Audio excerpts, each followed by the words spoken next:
নবী হে, নিশ্চয়ই আপনি নৈতিক চরিত্রের সর্বোচ্চ মানের উপর প্রতিষ্ঠিত। সুবহানাল্লাহ। চারিত্রিক মাধুর্যতা, চারিত্রিক নির্মলতা, উন্নত চরিত্র, সর্বোত্তম চরিত্র বলতে আমরা যা বুঝাই তার সবটা দিয়ে আল্লাহ তাআলা বিষ্ণু ইসলামের চরিত্রকে নির্মাণ করেছেন। বিষ্ণু ইসলামের মাথার চুল থেকে পায়ের নখ পর্যন্ত একটা কলমের কালির ডট ফেলার ক্ষমতা বিশ্বের কারণে, ঠিক কিনা বলেন? এজন্য আল্লাহ বলছেন ওয়া ইন্নাকা লাআলা খুলুকিন আযীম।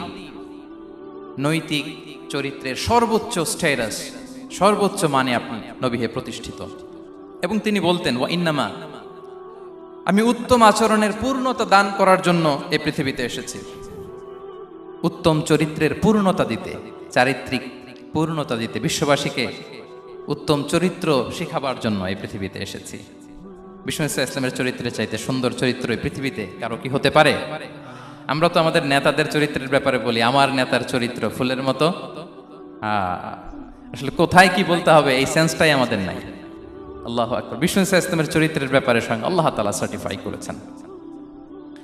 এবং আম্মা জান আয়েশা রাদিয়াল্লাহু তাআলা আনহাকে যখন জিজ্ঞেস করা হতো যে হে আম্মা, আপনি বলেন তো আমাদের নবীজির চরিত্র কেমন ছিল, কাইফা কানা খুলুক রাসূলিল্লাহ, কেমন ছিল নবীর চরিত্র, সাহাবারা বড্ড আগ্রহ নিয়ে জিজ্ঞেস করতেন। আম্মা জান আয়েশা বলেছেন কানা খুলুকুহু আল কোরআন, বিষ্ণু ইসলামের চরিত্র ছিল কোরআনই চরিত্র। কোরআনে যা করতে বলা হয়েছে, যা করতে বারণ করা হয়েছে, তা প্র্যাকটিক্যালি বিশ্বনবীর জীবনে সেটা করে দেখানো হয়েছে। এবং তিনি বলতেন ইনদামা রাসূলুল্লাহ সাল্লাল্লাহু আলাইহি ওয়াসাল্লাম ইয়ামশি আলাল আরদ কাআন্নাল কুরআন ইয়ামশি আলাইহি। বিষ্ণু ইসলাম যখন রাস্তা দিয়ে হেঁটে যেতেন, as if a living Quran is walking on the street, মনে হতো একটা জীবন্ত কোরআন রাস্তা দিয়ে হেঁটে যাচ্ছে। এত সুন্দর ছিল বিষ্ণু ইসলামের চরিত্র। উনি যে নিজেই উত্তম আচরণের ছিলেন তাই নয়, তিনি সর্বোত্তম আচরণ যেন আমরা অর্জন করি এটার ব্যাপারে গুরুত্ব আরোপ করেছেন। রাসূল সাল্লাল্লাহু আলাইহি ওয়াসাল্লামকে জিজ্ঞেস করা হলো, নবী হে, কোন জিনিস মানুষকে সবচেয়ে বেশি আল্লাহর জান্নাতে প্রবেশ করাবে? সুইলা রাসূলুল্লাহ সাল্লাল্লাহু আলাইহি ওয়াসাল্লাম আন আকসারি মা ইউদখিলুন নাস আল জান্নাহ। জিজ্ঞেস করা হলো, নবী কোন জিনিস মানুষকে বেশি জান্নাতে ঢুকাবে? বিষ্ণু বললেন তাকওয়াল্লাহ ওয়া হুসনুল খুলুক। এক হচ্ছে আল্লাহর ভয়, আরেক হচ্ছে সুন্দর আচরণ। সুবহানাল্লাহ। তাহলে এই হাদিস থেকে বুঝলাম যারা বেশি নামাজ পড়বে তারা বেশি জান্নাতে ঢুকবে নাকি? নামাজ পড়তে পড়তে যারা কপাল কালো করে ফেলছে এরা ঢুকবে না? যারা হজ করতে করতে বড় হাজী সাহেব হয়েছে, জিকির করতে করতে হাতে 3-4টা তাসবিহ রেখেছে, তাদের কথা বলা হয়েছে। এগুলো নিঃসন্দেহে অনেক বড় আমল, কিন্তু সবচাইতে বেশি জান্নাতে প্রবেশ করাবে যে আমল, বিষ্ণু বললেন এক হচ্ছে আল্লাহর ভয়, আরেক হচ্ছে সর্বোত্তম আচরণ। প্রিয় ভাইরা, ইসলামের মেজাজটাকে চিনে নেন, ইসলামের এসেন্সটাকে বুঝে নেন। আমরা ভালো আচরণকে গুরুত্ব দিতে চাই না। অনেক নামাজি লোক দেখবে নামাজ পড়তে পড়তে কপালে কালো দাগ ফেলে দিছে, বাসায় বউয়ের সাথে খারাপ আচরণ করে, খিটখিটে মেজাজের, প্রতিবেশীর সাথে শুধু ঝগড়া, কলিগদের সাথে ঝগড়া, মারামারি, দুঃসম্পর্ক, এরকম আছে না নাই বলেন? আছে না? কিন্তু নামাজি, অনেক বড় হাজি, একদিনও কোরআন তেলাওয়াত মিস হয় না। তো এত ইবাদত করেও সে ইসলামের আসল এসেন্সটাকে ধরতে পারে নাই। বিষ্ণু বললেন সবচেয়ে বেশি জান্নাতে প্রবেশ করাবে যে দুটি আমল, একটি হচ্ছে তাকওয়াল্লাহ, আল্লাহর ভয়, আরেকটি হচ্ছে উত্তম আচরণ, সর্বোত্তম আচরণ। তো আমরা যেন উত্তম আচরণের অধিকারী হই। আমার স্ত্রীর সাথে যেন ভালো আচরণ করি, প্রতিবেশীর সাথে যেন ভালো আচরণ করি, ছেলে মেয়েদের সাথে যেন আমাদের অ্যাটিটিউডটা ভালো থাকে, আচরণটা ভালো থাকে, কলিগের সাথে যেন ভালো থাকে। বিশ্বনবীর আচরণ যেমন ছিল তেমন আচরণ যেন আমরা গড়ে তুলতে পারি। আওয়াজ করে পড়ুন আমিন। সুনানে আবু দাউদের এক বর্ণনা বিষ্ণু ইসলাম বলেন, খুব চমৎকার একটি হাদিস, মনোযোগ দিয়ে শুনুন। তিনি বলেন আনা যাঈমুন বিবাইতিন ফি রাবাদিল জান্নাতি লিমান তারাকাল মিরাআ ওয়া ইন কানা মুহিক্কান। আমি ওই ব্যক্তিকে জান্নাতের আঙ্গিনায় একটা ঘরের গ্যারান্টি দেই যে ব্যক্তি তর্ক করার সময় নিজে হক এটা জেনেও সে তর্ক থামিয়ে দেয়। অনেক সময় হয় না, অনেকে পায়ে পাড়া দিয়ে ঝগড়া করতে আসে, এরকম আছে না নাই? আপনি চুপচাপ দেখবেন একটা বাজে কমেন্টস করতেছে, আবার কমেন্টের নিচে কমেন্ট, আবার গালি, হ্যাঁ আছে না এরকম? বিষ্ণু বলেন নিজে হক এটা জানার পরেও আর যাতে তর্ক না বাড়ে, যে তর্ক থামিয়ে দেয় জান্নাতের আঙ্গিনায়, তাকে আমি একটা ঘরের গ্যারান্টি দেই। ওয়াবিবাইতিন ফি ওয়াসাতিল জান্নাতি লিমান তারাকাল কাযিবা ওয়া ইন কানা মাযিহান। আর ওই ব্যক্তিকে আমি জান্নাতের মাঝখানে একটা ঘরের গ্যারান্টি দেই যে ব্যক্তি কৌতুক করার সময়ও মিথ্যা পরিহার করে। করতেছে কৌতুক, ফান করতেছে আর কি, হি ইজ কিডিং, পান করে, কৌতুক করে, কিন্তু কৌতুকের সময় সে মিথ্যা বলে না। এই স্বভাব যাদের, তাদেরকে আমি জান্নাতের মাঝ বরাবর একটা ঘরের গ্যারান্টি দেই। এরপর বিষ্ণু কি বলে দেখেন, তিনি বলেন ওয়াবিবাইতিন ফি আ'লাল জান্নাতি লিমান হাসানা খুলুকাহ। আর জান্নাতের একেবারে হাইস্ট পিক অফ প্যারাডাইস, জান্নাতের সর্বোচ্চ স্তরে আমি একটা ঘর বা একটা বাসভবনের গ্যারান্টি ওই ব্যক্তিকে দেই যে তার আচরণটা সুন্দর করেছে, যে সুন্দর আচরণের অধিকারী হয়েছে, তাকে জান্নাতের হাইস্ট পিকে আমি একটা বাসভবনের গ্যারান্টি দেই। তাহলে বলেন তো আমাদের আচরণটা সুন্দর করার দরকার আছে না নাই? এটা খুব ছোটখাটো একটা আমল, তাই না? কথা বলেন, দক্ষিণ কোরিয়া প্রবাসী ভাইরা আওয়াজ করে বলেন, এটা কি ছোট আমল? দেখলে সালাম দিব, সুন্দরভাবে কথা বলবো, ভালো উইশ করব, হ্যাঁ, হিংসা জিঘাংসা অহংকার থেকে মুক্ত থাকবো, খিটখিটে মেজাজের হব না, অলওয়েজ স্মাইলিং ফেস থাকবে আমার, হৃদ্যতাপূর্ণ আচরণ। এই কাজটা কি ছোট আমল? আওয়াজ করে বলেন, এই আমলটা কি ছোট না বড়? প্রিয় ভাইরা, বিষ্ণু ইসলাম সবার সাথে এরকম মাধুর্যতাপূর্ণ আচরণ করতেন, ছোট থেকে বড়, নারী থেকে পুরুষ, বন্ধু থেকে শত্রু, সবার সাথে সুন্দর আচরণ করতেন। এবং তার এই চমৎকার আচরণে মুগ্ধ হয়ে তার অনেক শত্রু মুহূর্তে তার বন্ধুতে পরিণত হয়েছে। তাহলে আসুন আমরা দেখি আমাদের প্রিয় নবীজির আচরণ কেমন ছিল। শুরুতেই আমরা দেখি যে শিশুদের সাথে বিষ্ণু ইসলাম কেমন আচরণ করতেন, সেটা আমরা শুনব। আমরা যদি থ্রু দ্য লেন্স অফ সিরা অথবা through the lens of Sunnah lens দিয়ে, আমরা তো এক একজন এক এক লেন্স লাগাই, তো দেখবেন যে সুন্দর একটা গ্লাস পরলে যেটা যেই কালার ওইটা দেখা যায়, কিন্তু নীল গ্লাস পরলে গোটা দুনিয়াটা, লাল গ্লাস লাগালে দুনিয়াটা। এই জন্য কোরআনের লেন্স দিয়ে আমরা বিশ্ব দেখি। কোন লেন্স দিয়ে বিশ্ব দেখব? We see the world through the lens of Quran. আজকের আলোচনাটা আমরা করব থ্রু দ্য লেন্স অফ সিরা, সিরাতের আলোকে, সুন্নাহর আলোকে দেখি বিষ্ণু ইসলাম শিশুদের সাথে তিনি কেমন আচরণ করতেন। বিষ্ণু ইসলামের কাছে যখন কোনো শিশু নিয়ে আসা হতো, তিনি তাহনিক করতেন। হাদিসে এসেছে, সিরায় এসেছে। তাহনিক কি? খেজুর চিবিয়ে খেজুরের মিষ্টি রস লালাসহ বাচ্চার মুখে লাগিয়ে দিতেন। আলেমদের কাছে, অনেক আলেমদের কাছে আসে, আমার কাছে অনেকে এসেছে বাচ্চাদেরকে নিয়ে, তো আমরা এই সুন্নাহর উপর আমল হিসেবে খেজুর চিবিয়ে এর রসটা মুখে ঢুকিয়ে দিয়েছি। বারাকা, বিষ্ণু ইসলামের বারাকা নেওয়ার জন্য আসতো ছোট্ট বাচ্চাদেরকে নিয়ে। মদিনায় যখন সাহাবারা হিজরত করলেন মক্কা থেকে, মুসলিমদের ঘরে সন্তান সন্ততি নাই, বাচ্চা কাচ্চা হয় না। ইহুদিরা টিটকারি করে, এই তো মুসলমানদের সন্তান নাই। সর্বপ্রথম যেই সন্তান হয়েছে তিনি হচ্ছেন আয়েশা রাদিয়াল্লাহু তাআলা আনহার বড় বোন আসমা বিনতে আবু বকরের ঘর উজাড় করে এক সন্তান এসেছে, পুত্র সন্তান, নাম হচ্ছে আব্দুল্লাহ। কি নাম? আব্দুল্লাহ ইবনে জুবাইর। তো আসমা আব্দুল্লাহকে কোলে নিয়ে বিশ্বনবীর কাছে আসলেন। বিশ্বনবী খেজুর চিবিয়ে ওনার লালা মিশ্রিত রস খেজুর সহ মুখে লাগিয়ে দিলেন।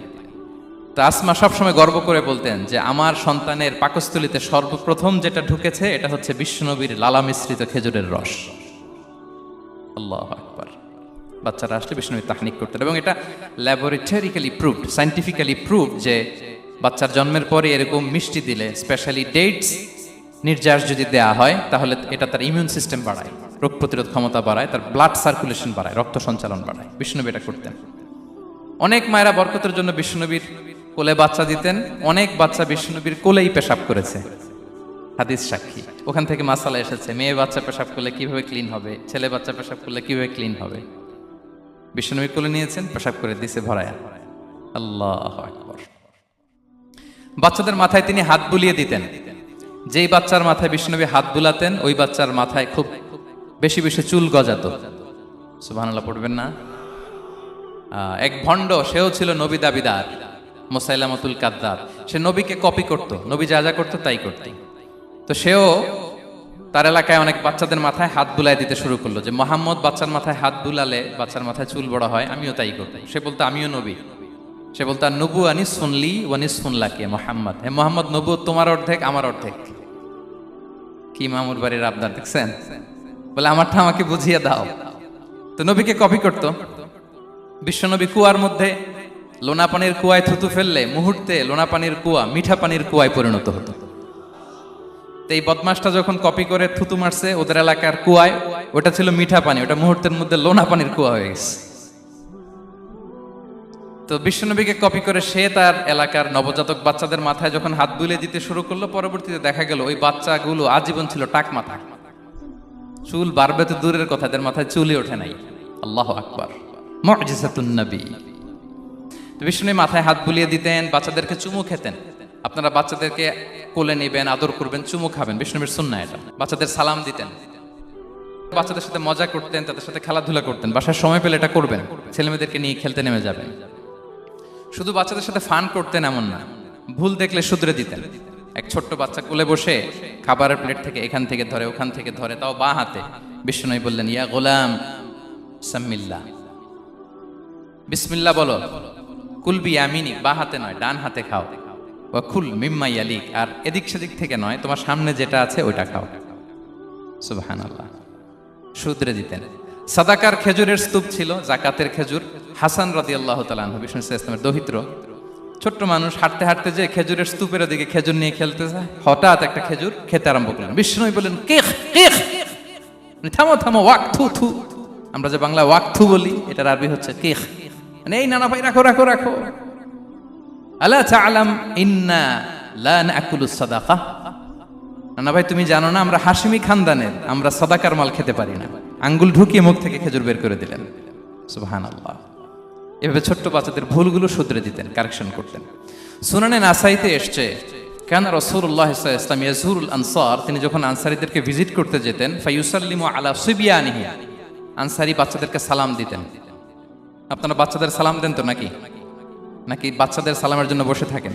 অনেকে মনে করে যে আমি মুরব্বী হাজী সাহেব, 80 বছর বয়স, আমি তো শুধু সালাম পাবো, আমি দিব কেন? এরকম একটা ভুল ধারণা আছে না? সালাম শুধু ছোটরা দিবে, ব্যাপারটা কি এমন না? ছোটরা বড়দের দিবে, বড়রা ছোটদের দিবে, সবাই সবাইকে দিবে, ঠিক কিনা বলেন? ইনশাআল্লাহ বলেন সবাই। ওয়ায়ামসাহু বিরুসিহিম, বাচ্চাদের মাথায় হাত বুলিয়ে দিতেন। ওয়ায়াদউ লাহুম, তাদের জন্য দোয়া করতেন। তাহলে বিশ্বনবীর বাচ্চাদের সাথে আচরণ, ডিলিংস, ইন্টারঅ্যাকশন কেমন ছিল বুঝতে পেরেছেন? একবার এক নামাজে ওনার নাতিদেরকে নিয়ে হাজির হলেন, হাসান হুসাইন রাদিয়াল্লাহু আনহুমাকে নিয়ে। তো নামাজের এক সিজদায় বিশ্বনবী এমন লম্বা সময় সিজদায় পড়ে রইলেন, মাথা আর উঠান না। মুসল্লিরা তো অবাক, সাহাবারা ভাবলেন হায় রে, নবীজি অসুস্থ হয়ে গেলেন নাকি, অথবা ওহী নাজিল হলো নাকি।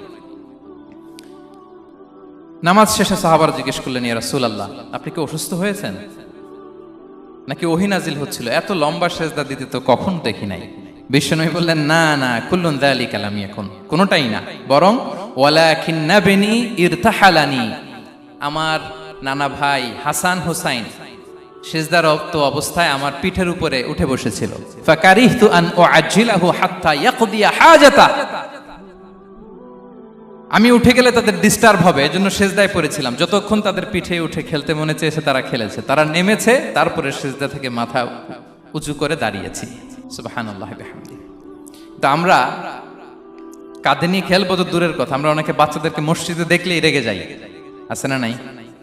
অনেক মুরব্বীরা আছে মসজিদে বাচ্চা দেখতে পারে না, দেখবেন হ্যাঁ, খিটখিটে মেজাজের হয়ে যায়, রিয়্যাক্ট করে। আলহামদুলিল্লাহ গত অনেক বছর ধরে বাংলাদেশে এটা নিয়ে আমরা কন্টিনিউয়াসলি বলেছি যে না, শিশুদেরকে আপনারা মসজিদে আসলে ধমক দিবেন না, ভুল করলে, আওয়াজ করলে, চিৎকার করলেও তাদেরকে বকা দেওয়া যাবে? বলেন। আজকে যদিও বকা খেয়ে মসজিদ থেকে ফিরে যায়, আর কোনোদিন মসজিদের দিকে পা বাড়াবে? ও যাবে ক্লাবে, হ্যাঁ, ও যাবে গানের কনসার্টে, আর ফেরাতে পারবেন মসজিদে? আর আসবে না। খবরদার, আপনার একটা ধমকের কারণে মসজিদমুখী কোনো শিশু যেন অন্যদিকে না যায়। বুঝাবেন যে আব্বু এটা আমাদের ইবাদতগাহ, পবিত্র জায়গা, এখানে দুষ্টামি করতে হয় না, আওয়াজ করতে হয় না, আল্লাহ তোমাকে অনেক গুনাহ দিবে। গুনার ভয় দেখালে কিন্তু বাচ্চারা দুষ্টামি করে না, দেখবেন, ঠিক কিনা বলেন? এই সেন্সটা তাদের আছে, এভাবে বুঝাবেন। মুসনাদে আহমদে একটা হাদিস এসছে, বিষ্ণু ইসলাম ওনার চাচাতো ভাইদেরকে নিয়ে দৌড় প্রতিযোগিতা করাতেন, লাইন ধরে দাঁড় করাতেন, আর বলতেন, মান সাবাকা ইলাইয়া ফালাহু কাদা ওয়া কাদা, সবাই দাঁড়াও, দেখি কে কার আগে আমাকে দৌড়ে ধরতে পারে, যে ধরতে পারবে তাকে পুরস্কার দেব। আল্লাহু আকবার। এবং বিশ্বনবীর এই কথা শুনে সবাই দৌড়ে যে বিশ্বনবীর ঘাড়ের উপর উঠতো, বুকের উপর উঠতো, ঝাঁপিয়ে পড়তো বিষ্ণুনবী, সবাইকে ধরে আগলে নিতেন, প্রত্যেকের গালে চুমু খেতেন। পড়েন সুবহানাল্লাহ। এই ছিল শিশুদের প্রতি বিষ্ণু ইসা ইসলামের আচরণ। তো আমরা এরকম আচরণ করি কিনা? আমাদের আচরণটা আমাদের বাচ্চা, আমাদের আত্মীয় স্বজনের ছোট ছেলে মেয়ে, আমরা কোথাও শিশুদেরকে যদি দেখি, আমরা তাদের সাথে কিভাবে আচরণ করি একটু মিলিয়ে নিন। কার আচরণ কেমন, এরকম করেন কিনা আমি আর জিজ্ঞেস করতে চাইলাম না। জাস্ট আস্ক ইউরসেলফ, নিজেকে জিজ্ঞেস করুন যে আমরা আমাদের বাচ্চাদের সাথে এরকম আচরণ করি কিনা। তাহলে প্রথম পয়েন্টটা ক্লিয়ার। আচ্ছা, শিশুদের পার্ট শেষ, এবার দেখি বয়স্কদের সাথে, অ্যাডাল্টদের সাথে বিষ্ণু ইসা ইসলামের আচরণ কেমন ছিল, বড়দের সাথে কেমন আচরণ করতেন আমরা। আসুন দেখি। সাহাবারা তো সবচাইতে বেশি বিষ্ণুনবীর সঙ্গ পেয়েছেন, তাই না? তাদের সাথে কেমন আচরণ ছিল? যে আয়াতটি দিয়ে আমি শুরু করেছি, আল্লাহ বলেছেন ফাবিমা রাহমাতিম মিনাল্লাহি লিনতা লাহুম ওয়ালাউ কুনতা ফাযযান গালিযাল কলবি লানফাদ্দু মিন হাওলিক। সাহাবারা বিষ্ণুনবীর এত ভালোবাসা পেয়েছেন, এত সুন্দর আচরণ পেয়েছেন, তারা বিশ্বনবীকে সবসময় আগলে রাখতে চাইতেন, ঘিরে থাকতে চাইতেন, তার সঙ্গ ছাড়তে চাইতেন না। পড়েন সুবহানাল্লাহ। বাসায় ভাল লাগে না, বিশ্বনবীর কাছে চলে যেতেন। ওয়াইফের সাথে মনোমালিন্য, নবীর দরবারে চলে যেতেন। এমনকি কোন সাহাবীর পেটে যদি ক্ষুধা লাগতো, ঘরে খাবার না থাকতো, তারা বিশ্বনবীর কাছে চলে যেতেন। তারা বলতেন নবীর চেহারার দিকে তাকিয়ে থাকলেই আমাদের ক্ষুধা মিটে যেত। আগলে রাখতেন সবসময় বিষ্ণু ইসা ইসলামকে। আর সবসময় বিষ্ণু ইসা ইসলাম একটা স্মাইলিং ফেস নিয়ে তাদের সাথে কথা বলতেন, মুচকি হাসবেন। বিষ্ণু বলেন তাবাসসুমুকা ফি ওয়াজহি আখিকা সাদাকা, you smile to your brother, it's a charity. তোমার ভাইয়ের দিকে তাকিয়ে তুমি যে মুচকি হাসো, এটা সাদাকা দেওয়ার সওয়াব কামিয়ে ফেলো তুমি। এবং সাহাবারা বলতেন মা রাআইতু আহাদান আকসারা তাবাসসুমান মিন রাসূলিল্লাহ সাল্লাল্লাহু আলাইহি ওয়াসাল্লাম। বিষ্ণুনবীর চাইতে বেশি কাউকে আমরা কোনোদিন মুচকি হাসি দিতে দেখিনি। মুচকি হাসেন তো আপনারা? মুচকি হাসবেন, হাসলে যদি সাদাকার সওয়াব হয় তো আমরা মুখ গোমরা করে রাখবো কেন?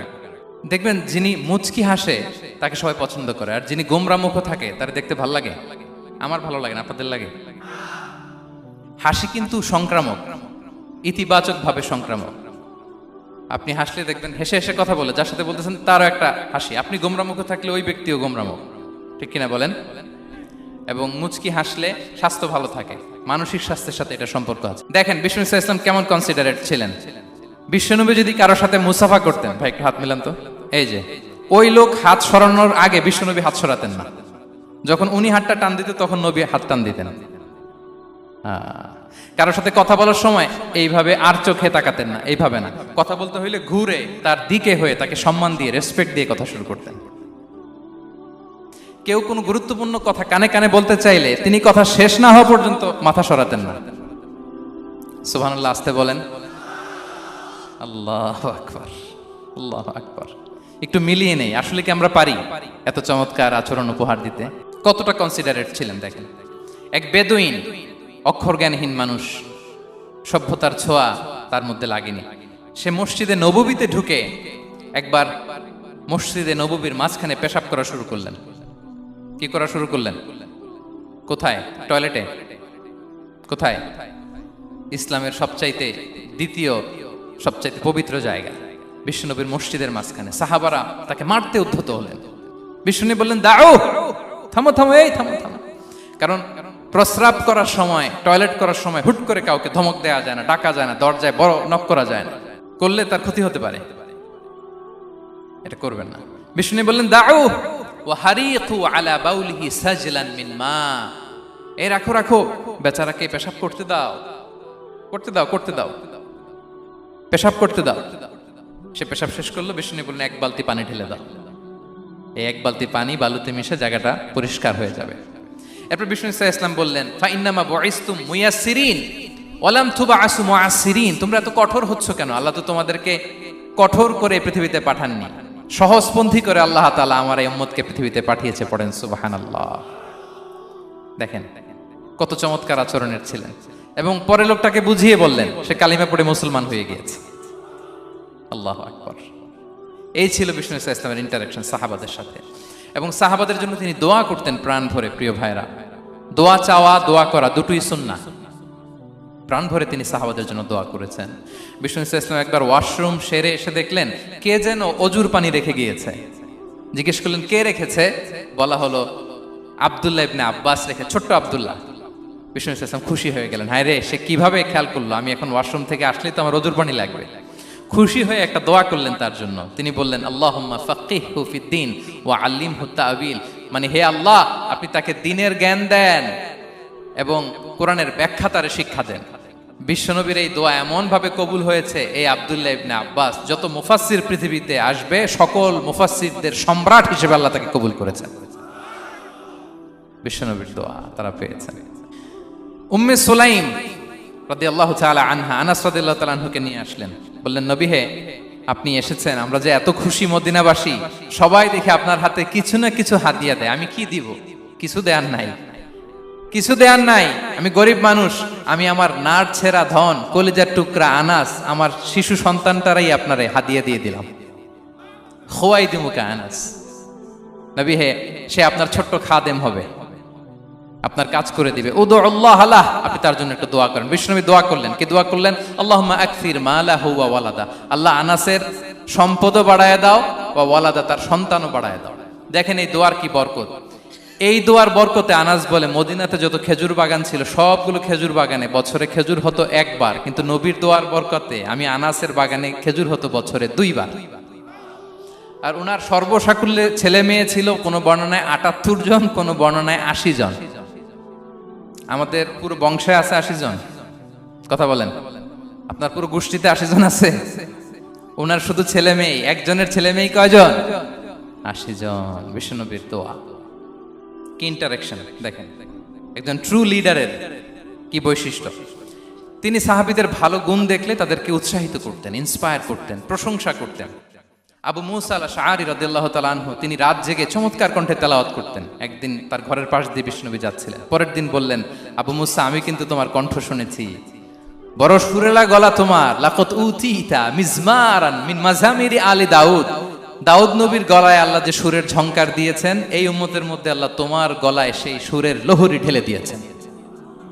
আচ্ছা বলেন, নবী যদি প্রশংসা করে যে তোমার তেলাওয়াতটা খুব সুমধুর হয়েছে, তার কেমন লাগবে বলেন তো? আচ্ছা নবী বাদ দেন, শায়েখ আব্দুর রহমান আস-সুদাইস এসে যদি আপনারে বলে তোমার কণ্ঠটা তো বড় মিষ্টি, কেমন লাগবে আপনার? আর স্বয়ং বিশ্বনবী যদি বলে, সুবহানাল্লাহ পড়বেন না?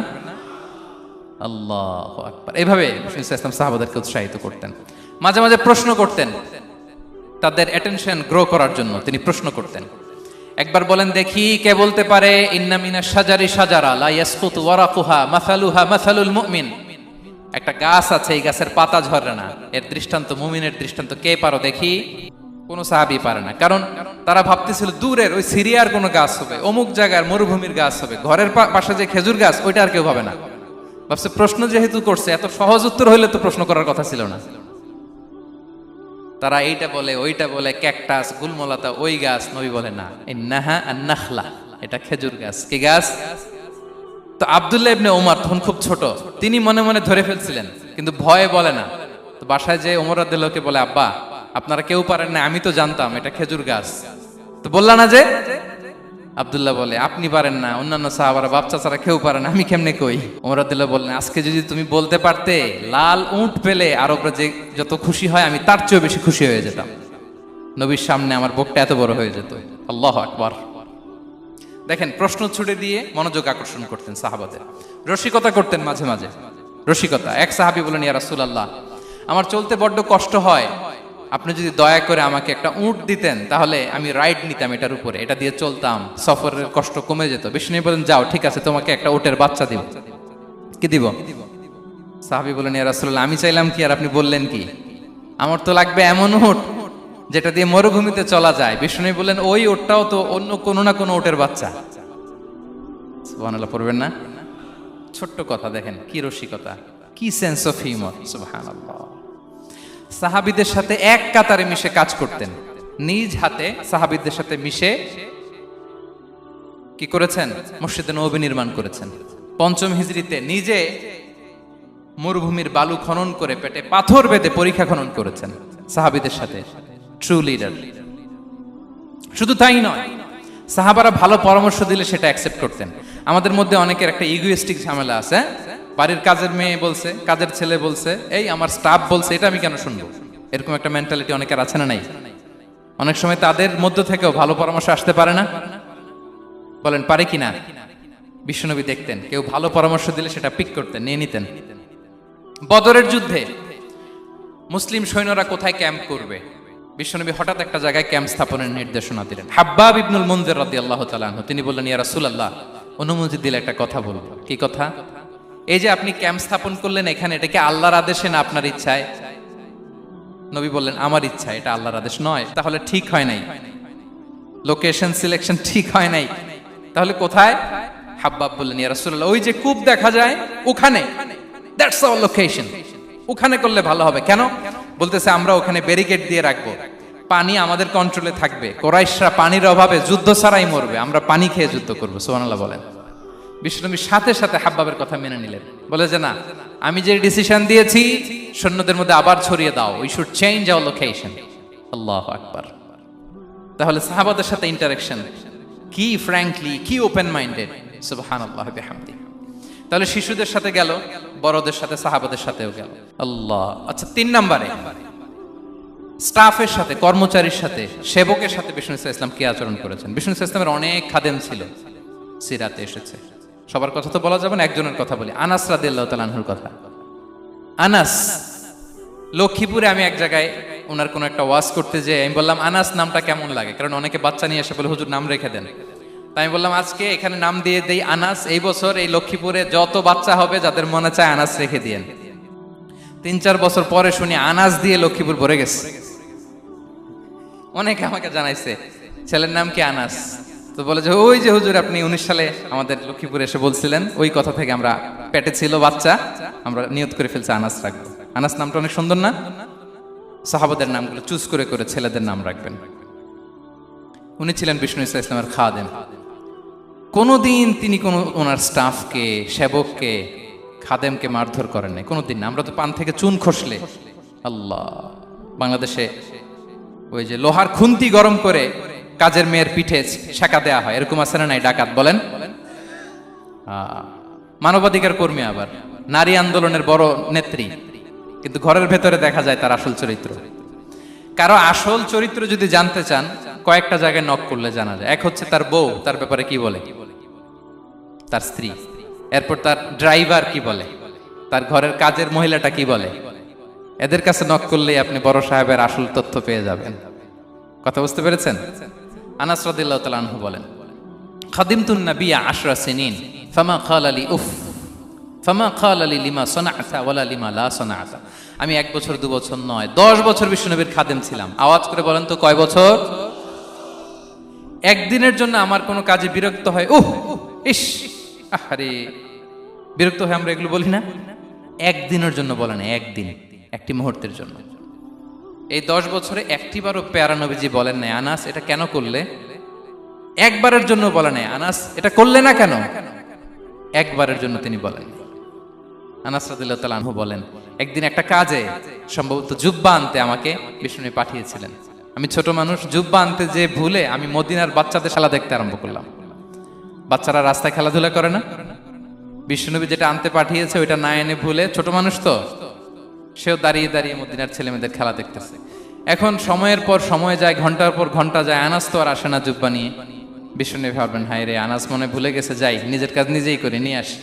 বিষ্ণুনবী বেরোলেন, বেরোই দেখে ওই তো আনাস, আমার আনাস বাচ্চাদের সাথে খেলা দেখতেছে। আমরা হইলে কি করতাম? আমরা হইলে কি? মাইর, ওই যে ডাইরেক্ট মাইর। আল্লাহ, আজকে তোর একদিন কি আমার একদিন না? বিষ্ণুনবী গেলেন, তিনিও বাচ্চাদের সাথে খেলা দেখতে শুরু করলেন, কিছুই বললেন না, শুধু আলতো হাতে আনাসের পিঠে হাত রাখলেন, ঘাড়ে আলতো হাতে। বিষ্ণুনবীর হাতটা রেশমের চেয়েও সফট ছিল। হাত রাখলেন, হাত রাখাতে আনাস রাদিয়াল্লাহু তাআলা আনহু ফানাযারতু ইলাই, তিনি বললেন, আমি পিছনের দিকে তাকালাম, বিষ্ণুনবীর দিকে আমি তাকালাম। হঠাৎ করে দেখলাম যে বিষ্ণুনবী।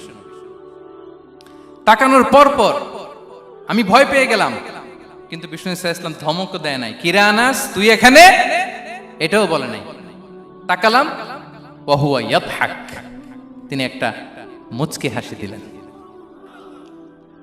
বললেন, আনাস তোমাকে না কাজে পাঠিয়েছিলাম, এখানে কেন? আনাস বলে, ইয়া রাসূলুল্লাহ ক্ষমা করে দেন, আমি যাচ্ছি। আনাস বলে, বিশ্বনবীর সেদিনের মুচকি হাসির শাসন মরার আগের দিন পর্যন্ত আমার এই সোজা রাস্তায় রেখেছে। ভাইরা আমার, শাসন করতে জানলে পিট্টি দেয়া লাগে না, ধমক দেয়া লাগে না, মার দেয়া লাগে না। শাসন করতে জানলে একটা মুচকি হাসি দিয়ে শাসন করা যায়।